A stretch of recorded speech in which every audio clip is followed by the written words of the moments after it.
In a quiet village nestled in the foothills of a sprawling mountain range, there lived an old carpenter named Haruto.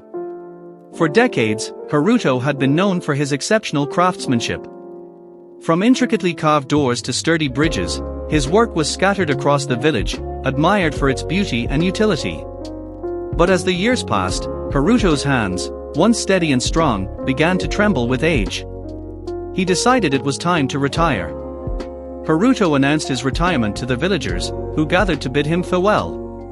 Many came with gifts and kind words, praising his contribution to their lives. But despite their gratitude, Haruto felt a strange emptiness. What would his days look like now, without the rhythmic sound of his chisel against wood or the satisfaction of bringing a vision to life? One day, as Haruto sat outside his modest home watching the sun dip behind the mountains, a young boy approached him. "Master Haruto," the boy said shyly, "could you make one last thing for the village? A bench for the square, where everyone can sit and rest." Haruto smiled. "A bench? That's hardly a challenge," he replied. But as he thought about it, he realized the boy's request was more meaningful than it seemed. The square was the heart of the village, a place where neighbors gathered, travelers rested, and children played. The bench would not be just a piece of furniture, it would be a symbol of connection. Haruto agreed, feeling a renewed sense of purpose. He decided this bench would be his final masterpiece, a gift to the village that had given him so much.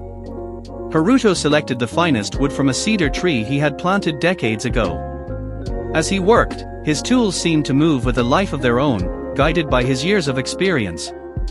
The bench began to take shape, a sturdy yet elegant piece with flowing curves that mimicked the mountains surrounding the village. As the days went by, villagers stopped by his workshop, curious about his progress. A farmer brought freshly harvested vegetables, a baker gifted him warm bread, and children watched in awe as Haruto's gnarled hands transformed raw wood into art.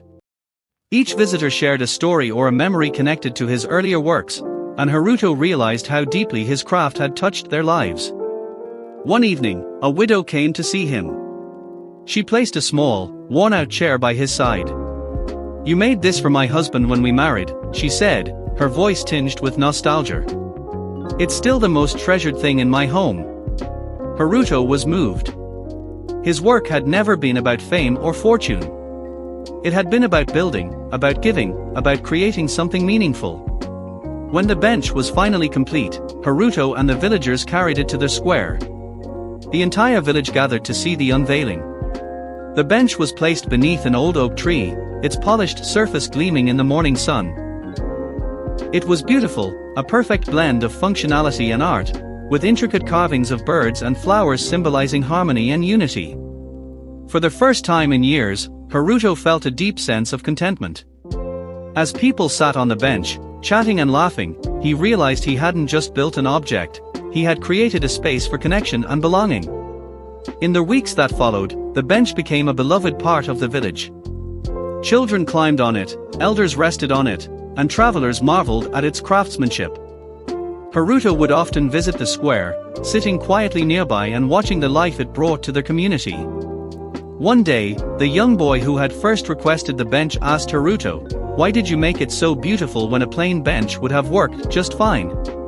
Haruto smiled and replied, "The beauty isn't just in the wood or the carvings. It's in the people who use it, the stories they share, and the memories they create. I wanted to make something that would remind everyone of the value of being together." As time passed, the bench remained a central part of the village, a testament to Haruto's legacy. The carpenter had found his purpose not just in creating, but in using his craft to enrich the lives of others. His story teaches us that true fulfillment comes from dedicating ourselves to work that brings meaning to our lives and joy to others. Even the simplest acts, done with love and purpose, can leave a lasting impact.